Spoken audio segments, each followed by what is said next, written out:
Now listen, man, I like the news. You guys like the news?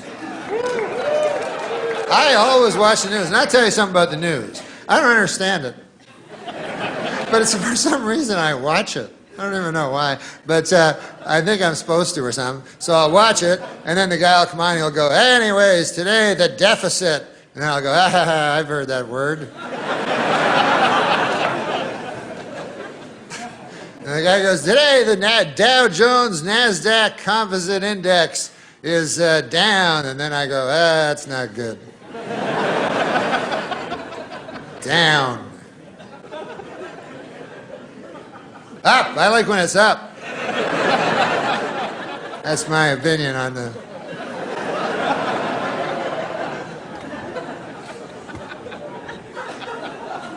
Seems like there's too much news, like, you know, because now they have 24-hour news. Now, when I was a young boy, the news was half an hour. That was the whole news, you know. And a guy would come on and he'd have a tie, you know, and shit, and he would say the news. And it was a half an hour long. Now, it's 24 hours long.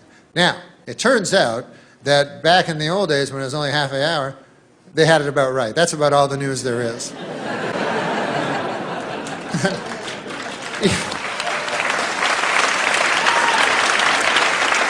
Even then, there'd always be like a story, some fucking story at the end about a caribou or some horse shit. So there wasn't even enough to fill the half an hour. But 24 hours, way too long. So they have to keep repeating stories all the time and everything, and they'll make up stories, you know. They do that a lot, make up things that aren't really news stories, but they have to, you know, fill the 24 hours, you know. And the one I noticed that they make up a lot, this is the latest one I've seen. I see this all the time on the news. The newsman will come on and he'll go, good evening, everybody. This is the newsman. Whatever he says, he's not going to say that. And then he goes, our top story tonight, a lady has vanished. That's the story. And then he goes, let's go outside where there's another guy. So then they cut to outside. And then there's a guy outside and he's like, hey, listen, how's it going inside? We're outside and we found out about this lady that vanished. Her name was Janice, and they found her car here in the Taco Bell parking lot. And don't worry about the car, it's fine. But can't find hiding her hair of the lady. Well, back to you. So then you're watching, you go, well, I don't give a fuck on account I never knew Janice in the first place. Matter of fact, I'm kind of happy it's Janice and not somebody I know. But then what they do is they start telling you about Janice, you know? And they go, hey, we found out some cool things about Janice. And you're like, no, that's cool, I don't want to hear it. They go, no, you want to hear it. They can't help themselves. So they go, let's go back to Bill. He's still outside. And how's it going, Bill? And Bill's like, it's all right. It's no inside, but it's cool. And anyways, we found out about Janice. Turns out she's a good lady.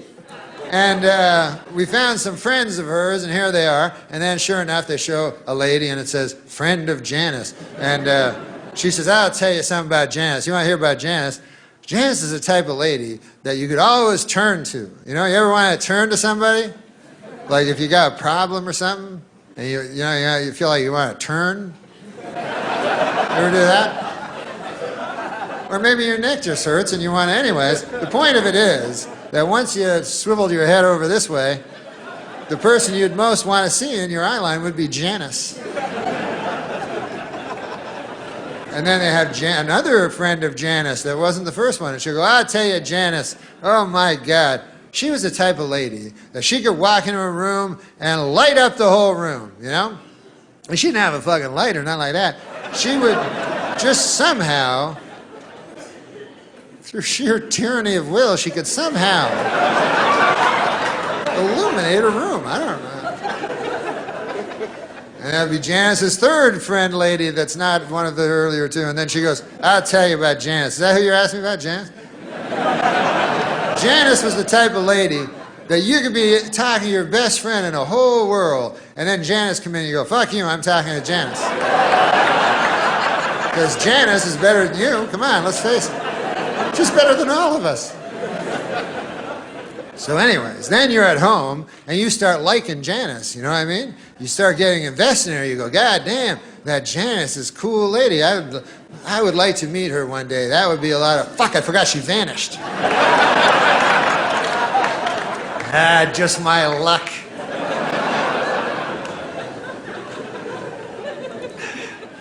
They'll find her. Then you get hope. That's not good. I don't give a fuck what Obama says. Hope is never good. Don't try it. It never works out.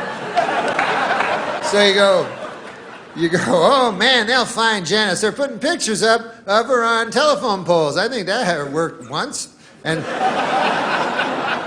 then the news keeps showing you more things about Janice, you know? And they'll show you like the home videos of her. You're like, God damn, look at that. She's eating a pizza. I like her hair like that. They'll find her.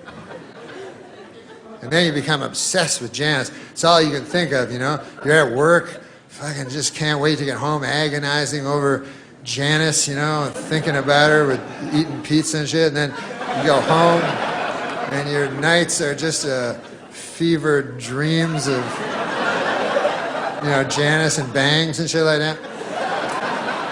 And all you can do is turn on the TV and hope, and you know, and then one day, you know, they go, hey, more news on Janice. There's Bill, he's still outside, and then Bill is like outside, and he's like, here we are. Where, as you can see behind me, they are scouring the woods. They're still searching for Janice, you know. And then you go, oh fuck, not the woods. You know, that's not.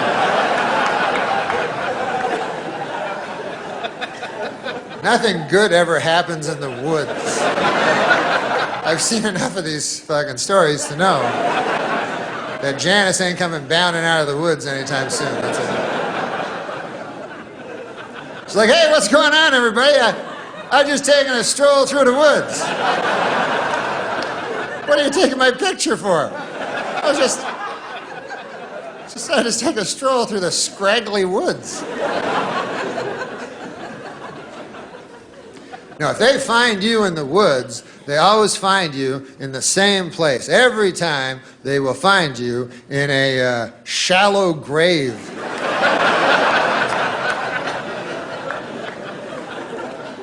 I don't know why they don't just look there in the first place. If I was the police chief, I'd go, listen, I want every shallow grave in the vicinity checked out. I want to clear up this case by Tuesday on account of I'm running for DA or whatever. But doesn't shallow grave seem a mite rash? You know, like these serial killers are supposed to be so shrewd and cunning and everything, you know? At least according to the TV movies I've seen. And but then when it comes time for the grave, they get a little hasty, you know? Oh, there you go, 3 twigs and a leaf. That ought to do it. That doesn't look like Janice anymore. I don't recall Janice ever wearing 3 leaves and a twig. Oh well. Guess I'll go home and await the authorities now. You gotta prepare these things, you know? You gotta be a little smarter than that. You know, what I would do, and I would never, ever kill a lady in cold blood.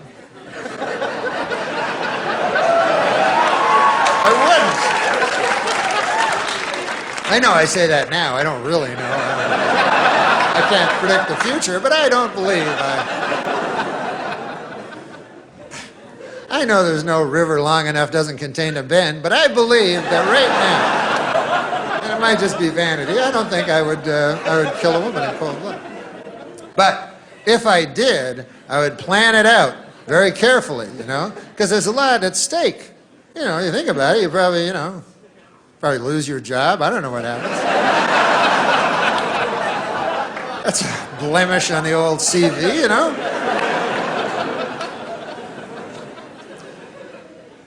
Even in today's enlightened society, there remains a stigma to being a psychosexual sadist. But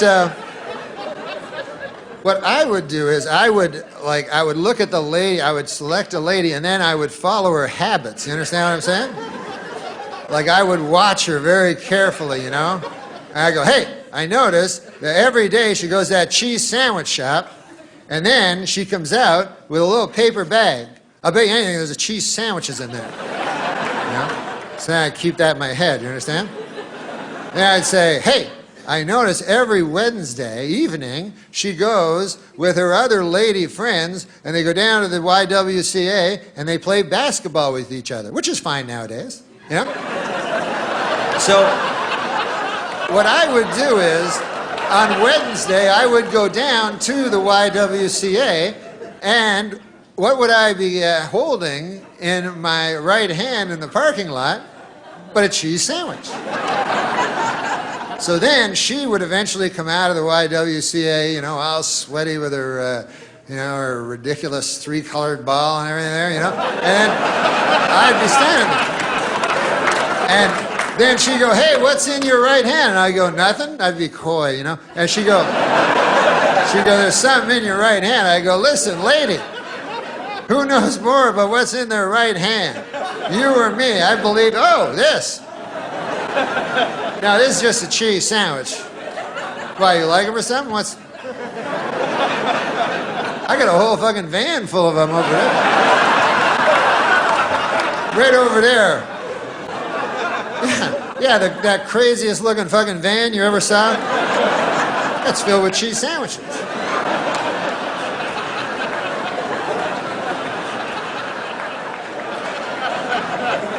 You don't have to have cheese sandwiches in the van, by the way. If you're,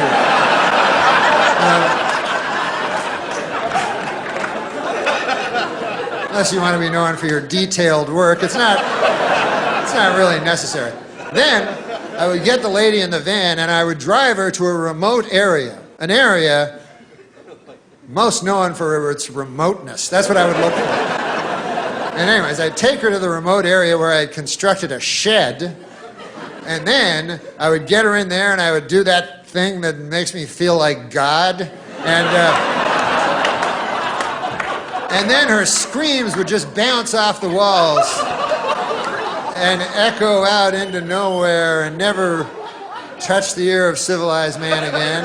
And then I would take her body to the woods and bury her in a very, very, very deep grave.